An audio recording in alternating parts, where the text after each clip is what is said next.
سلمان کی حامی کے بعد اسفرین عالم آفریدی اور غیور عباس بلوچ کا نکاح پڑھوا دیا گیا۔ غیور کی شرط کے مطابق نکاح کے فوراً بعد ہی شہیر کو آزاد کر دیا گیا۔ اسفرین کو اس لمحے صرف اس بات کی خوشی تھی کہ اس کا بھائی بحفاظت واپس لوٹ گیا۔ اس نے اپنے لیے جس دلدل کا انتخاب کیا تھا اس کی گہرائی سے وہ خود بھی ناواقف تھی۔ بلوچ خاندان، تم لوگوں کے الٹے دن شروع ہوں گے اب۔ بلوچ خاندان، تم لوگوں کے اب الٹے دن شروع ہو گئے۔ بس ایک بار میں اسلام آباد پہنچ جاؤں تو بیٹے کے بعد باپ بھی بے روزگار ہوگا۔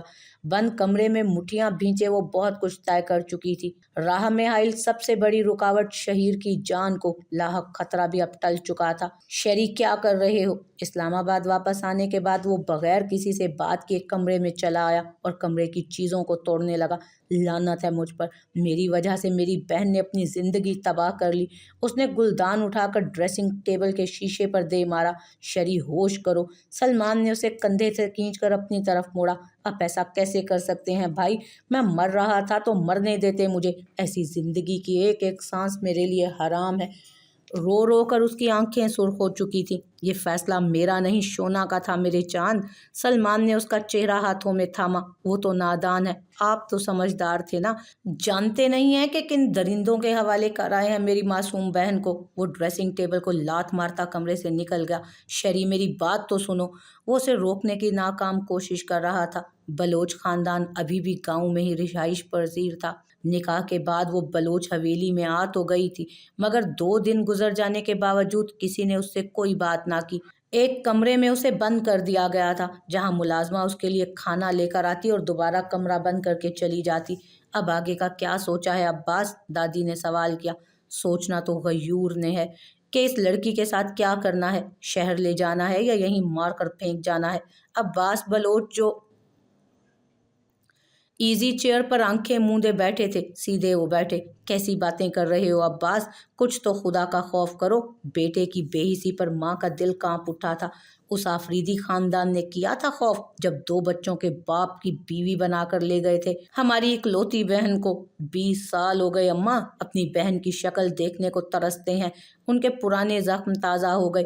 ان سب میں اس بچی کا کیا قصور ہے؟ یہ سب باتیں آپ غیور سے کریں، ہمیں تو اس وقت اس تسکین کو محسوس کرنے دیں جو اس آفریدی خاندان کو مزہ چکھا کر مل رہی ہے۔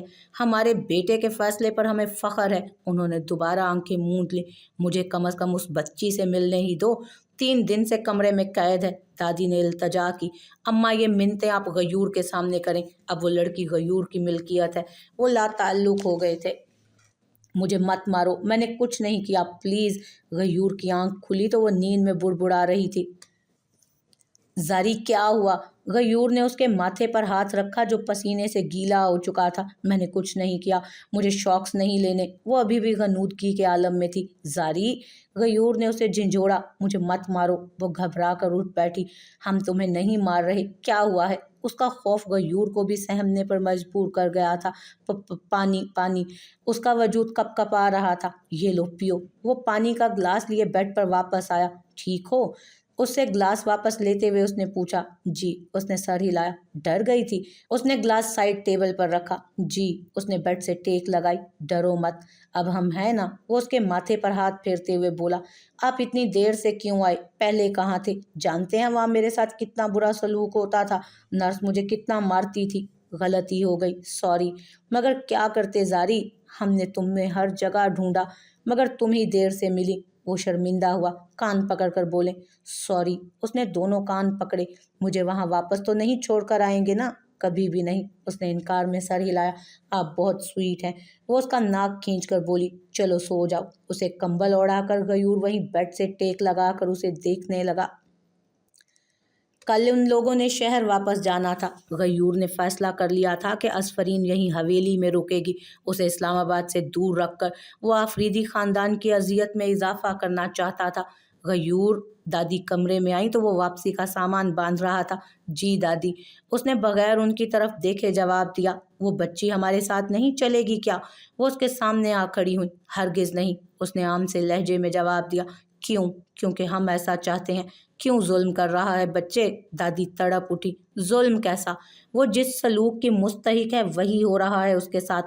20 साल पहले आफरीदी खानदान ने यही कुछ किया होगा ना हमारी फूफी के साथ, उन पर भी यही जुल्म हुए होंगे, तो हम कैसे उस लड़की को तख्त पर बिठा दें।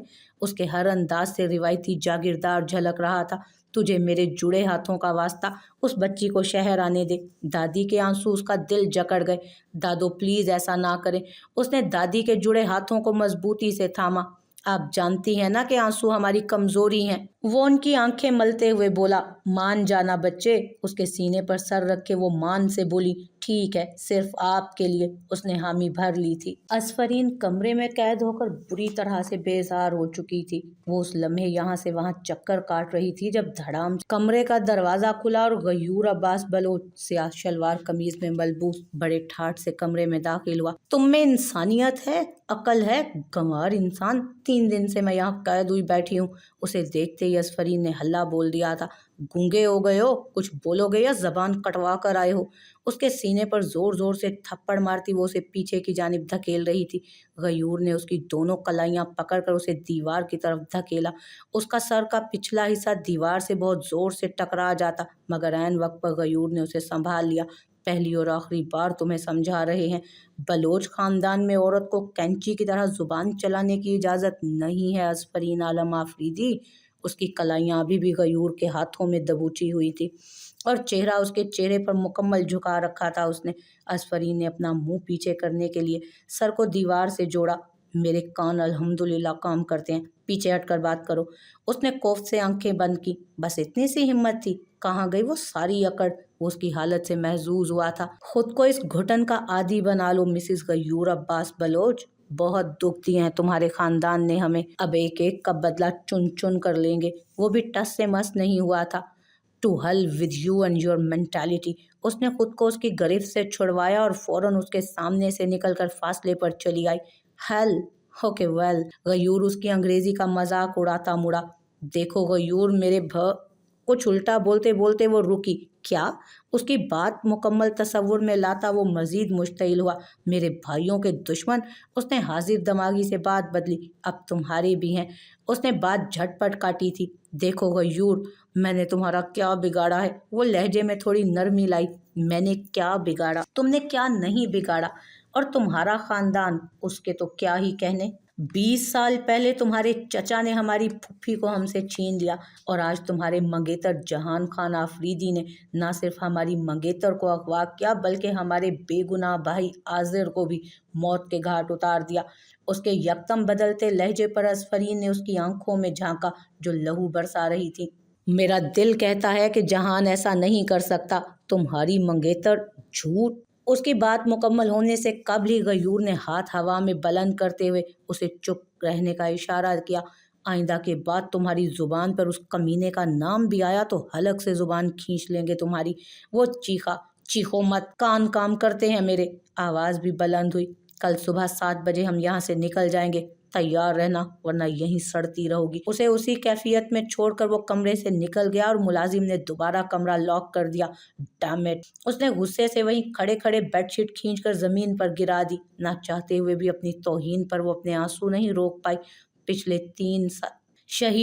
3 दिन से भूख हड़ताल पर था। सबके लाख मिन्नत समाजत करने के बावजूद उसने अनाज का एक दाना मुंह को नहीं लगाया था। रो रो कर उसका चेहरा बुझ गया था, आंखें सूज गई थीं। वो लॉन में कुर्सी पर बैठा आसमान पर ढलती शाम के नज़ारों में अपने लिए सुकून तलाश कर रहा था। शरी प्लीज़ कुछ खा लो। हानिया खाने की ट्रे लेकर आई। नहीं खाना। वही इनकार। तुम्हारी भूख हड़ताल से चोना तो वापस नहीं आ जाएगी ना? हानिया ने इल्तजा की। पर मुझे मौत तो आ जाएगी ना? उसकी आवाज़ में नमी दुराई। अल्लाह ना करे, क्यों ऐसी बातें कर रहे हो? हानिया की पलकें भीगने लगी। प्लीज़ हानी, अब रोने मत लग जाना। मैं तुम्हें रोता नहीं देख सकता। वो नर्म पड़ा। तो फिर क्यों रुला रहे हो मुझे? वो सिसकी थी। मैं क्या करूं यार, अपना आप बोझ लग रहा है मुझे। मेरी सांसों की बहुत बड़ी कीमत अदा की है मेरी छोटी बहन ने। लाला को उसकी बात नहीं माननी चाहिए थी। उसकी आंखों में मजीद आंसू उमड़ आए। तो और क्या करता सलमान, राजिया बेगम आते हुए बोली। कुछ भी करते चची अम्मी, पर शोना पर ये जुल्म तो ना होने देते। वो खुद लाजवाब हुआ था। वो अपनी मर्जी की मालिक है शेरी, मेरी औलाद को मुझसे बेहतर कोई नहीं जानता। तुम इस खुश फहमी में नहीं रहना कि वो रिवायती औरतों की तरह ससुराल के जुल्म सहेगी। वो बलोच खानदान की ईंट से ईंट बजा देगी। असफरीन की बेखौफ फितरत पर आज पहली बार माँ को भी फख्र महसूस हुआ था। आप गयूर अब्बास बलोच को नहीं जानती चची अम्मी, उसने सरदाह भरी। वो भी असफरीन आलम आफरीदी को नहीं जानता होगा। अब जान जाएगा, अब जान जाएगा। तुम खाना खाओ। वो बज़ाहिर उसकी हिम्मत बढ़ा रही थी, मगर अंदर ही अंदर उनके दिल में होल उठ रहे थे।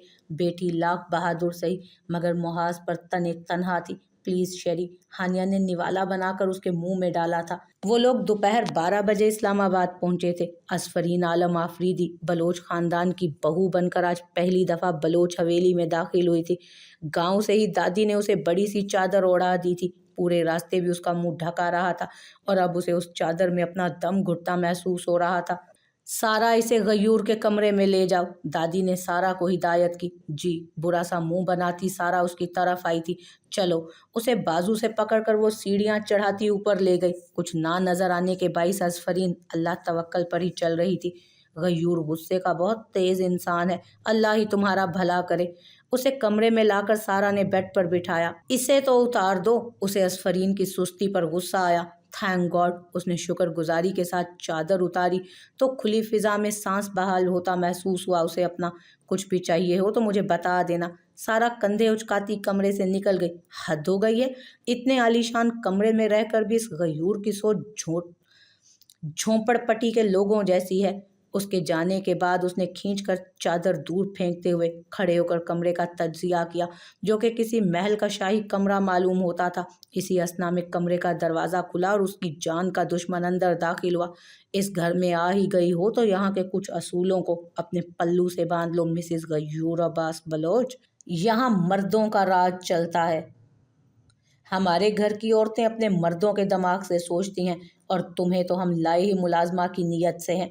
इसलिए जितना जल्दी अपनी औकात में रहोगी, उतना ही हमारे गुस्से और कहर से महफूज रहोगी। उसे उंगली दिखाता वो धमका रहा था। मुझे एक बार लाला, उसकी बात मुंह में ही रह गई थी कि गयूर ने इनकार में उंगली हिलाकर उसे खामोश करवा दिया। ना ना ना, ये तो सोचना भी मत। तुम हमारे शायद इस निकाह का मतलब नहीं जानती। कोई बात नहीं, हम समझा देते हैं। इसका मतलब ये है कि तुम्हारी हर सांस पर हमारी मिल्कियत होगी। ये बात तुम ज़हन नशीन कर लो। हम तुम्हें अपने भाई के कातलों से कोई मरासिम नहीं बनाने देंगे, और अगर तुमने ऐसा सोचा भी तो हम हाथ उठाने से भी दरेग नहीं करेंगे। आइंदा हमारी मर्जी के खिलाफ गई तो चमड़ी उधेड़ कर रख देंगे तुम्हारी। वो असफरीन की तवक्कुआत पर 102% पूरा उतरा था। तभी दिल ही दिल में जितनी गालियां उसके महदूद इल्म में थी, वो सब उसने गयूर के नाम की थी। गयूर, श्श! उसने उसके होंठों पर उंगली रखकर उसे खामोश करवाया। जब हम चाहेंगे तब तुम बोलोगी, जब ना चाहें तब खामोश खड़ी रहोगी। समझ आई या समझाएं? उसने दाएं हाथ से बाएं बाजू के आस्तीन चढ़ाकर पूछा। समझ आ गई। उसने फौरन हाँ में सर हिलाया। जाहिल गंवार जानवर। उसके कमरे से निकल जाने के बाद असफरीन ने उसे ढेरों अलकाबात से नवाजा। रात के खाने पर घर के सब अफराद मौजूद थे, मगर नई नवेली दुल्हन गैर हाजिर थी। आजर के कत्ल का गम किसी के भी हलक से निवाला नहीं उतरने दे रहा था, मगर मजबूरन एक दूसरे की हिम्मत बढ़ाने के लिए वो लोग एक दूसरे को खाना खाने पर मजबूर कर रहे थे। गयूर, तुम बहू को भी ले आए? मिद्दत बेगम बोली। बहू? तुम्हारी अकल ठिकाने है? दुश्मनों की बेटी को बहू बुला रही हो? अब्बास बलोच ने उन्हें टोका। वो गयूर की बीवी है बलोच साहब, वो दबी दबी आवाज में बोली। बीवी नहीं, गुलाम है। उसके साथ भी इस घर में वैसा ही सलूक होगा जैसे आफरीदी खानदान में हमारी बहन के साथ हुआ था। उन्होंने बाएं हाथ का मुक्का बनाकर मेज पर मारा। बाबा साईं ठीक कह रहे हैं माँ, उसे उसकी औकात में रहने दें, और उसकी औकात नहीं कि हमारे साथ बैठकर खाना खाए। उसने भी बाप की सोच का साथ दिया था। अगर तुम्हें इतनी हमदर्दी हो रही है तो तुम भी उठकर जा सकती हो। अब्बास बलोच बदलिहाजी से बोले। कोई कहीं नहीं जाएगा, खाना खाओ सब। दादी हुक्मिया लहजे में बोली। रात के वक्त गयूर कमरे में आया तो वो बेड से टेक लगाए नीम दराज अपने नाखून चबा रही थी। उसे देखकर वो फौरन सीधी होकर बैठी। उठो, वो चीखा तो वो बेड से फौरन उठी। आइंदा हमारे बेड के पास भी आई ना तो बहुत बुरा सलूक करेंगे। अपने गलीज वजूद से तुमने हमारा बेड भी नापाक कर दिया होगा। अलमारी से नई बेडशीट निकाल कर बिछाओ।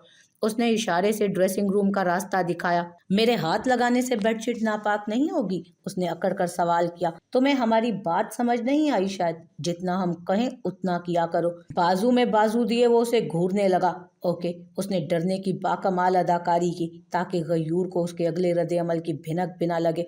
ओके क्या होता है? जी बोलो, उसने टोका। जी ओके। वो बड़े बड़े कदम उठाती ड्रेसिंग रूम की तरफ आई और अगले 5 मिनट में गयूर के हुक्म की तामील की और उसका बिस्तर तैयार कर दिया। जाओ अब अपनी शक्ल गायब करो। कंबल ओढ़ता वो लेटा था। मैं कहाँ जाऊं? उसे लगा कि वो उसे कमरे से निकाल रहा है। इस कमरे के किसी कोने में जाओ, मगर हमारे सामने से अपनी शक्ल गायब करो। उसने कंबल ओढ़कर आंखें बंद की। जल्दी जल्दी से सुबह हो जाए बस। बलोच खानदान की वो दुर्गत बनाऊंगी कि दुनिया देखेगी। सोफे पर लेटते हुए उसने सोचा। गयूर सुबह उठा तो वो कमरे से गायब थी। उसने कई आवाजें भी लगाई मगर जवाब में मुकम्मल खामोशी थी। उसे खतरे की बू आई।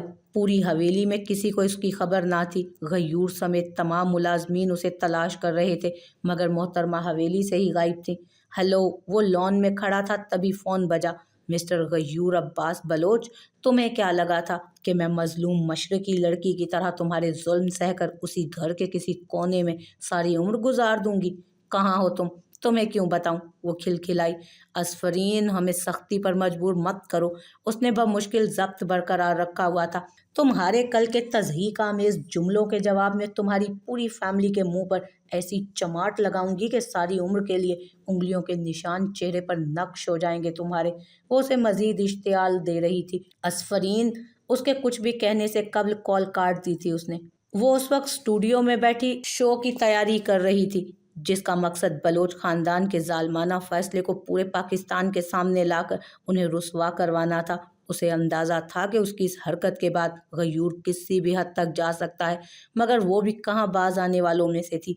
शोना, इसकी क्या ज़रूरत है? प्लीज़ प्लीज़ तुम मेरे साथ चलो। यहाँ रुकोगी तो बलोच खानदान के कहर से बच नहीं पाओगी। सुल्तान ये बात 10वीं बार दोहरा रहा था। एसबी, मैं अजफरीन आलम हूँ। अपनी जिंदगी का इख्तियार मैं उस गयूर जैसे जाहिल को कैसे दे सकती हूँ? इस शो के बाद वो मेरा कुछ नहीं बिगाड़ सकेंगे। उसने भी वही जवाब दोहराया। तुम इतनी जिद्दी क्यों हो? ये जिद मेरे खून में है। वो मुस्कुराई। सर, बाहर कुछ लोग आए हैं, पूरी बिल्डिंग तोड़ फोड़ रहे हैं। वहां भाग कर आते गार्ड ने खबर सुनाई। गयूर। असफरीन को अंदाजा हो गया था कि हरकत गयूर की ही होगी। तो हम वक्त पर पहुंच गए। वो अपने गुंडों के हमरा स्टूडियो में दाखिल हुआ। गयूर, ये हमारा और हमारी मिसेस का मामला है, इसलिए इससे दूर रहो। गयूर ने उस पर रिवॉल्वर तान ली। गयूर, एसबी पर आंच भी आई ना तो वो सुल्तान के सामने ढाल की तरह खड़ी हुई। तारीख में पहली बार किसी औरत ने अपने शोहर के सामने अपने आशिक के तहफ़्फ़ुज़ में ये कदम उठाया होगा। वो हंसा। जस्ट शट अप, वो चीख उठी थी। चलो, वो उसे बाजू से खींचता ले गया। गयूर, सीढ़ियां उतरते हुए उसके पाँव से सैंडल्स उतर गए। गयूर, मेरे पाँव दुख रहे हैं। पार्किंग की पथरीली जमीन पर चलते उसके पाँव लहूलुहान हुए। अच्छी बात है। आइंदा हमारी मर्जी के खिलाफ कदम उठाने से पहले इस दर्द को याद कर लेना। अपनी गाड़ी का फ्रंट डोर खोलकर गयूर ने उसे अंदर धक्का दिया था। मैं कहीं नहीं जाऊंगी। उसने दरवाजे पर हाथ रख लिया। हाथ अंदर करो। उसकी भी सांसें चढ़ी हुई थी। नहीं करूंगी, उसने अकड़ दिखाए। ठीक है, फिर मरो। उसके हाथ की परवाह किए बगैर गयूर ने गुस्से से दरवाज़ा बंद किया। ऐन वक्त पर हाथ अंदर खींचने के बाइस उसका हाथ दरवाजे में आते आते बचा।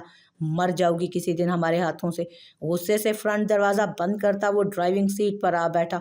हमने मना किया था ना, पर तुम तो पैदा ही हमारी मुखालफत करने के लिए हुई हो। उसके वजूद पर एक गुस्सीली नज़र डालकर गयूर ने गाड़ी स्टार्ट की थी।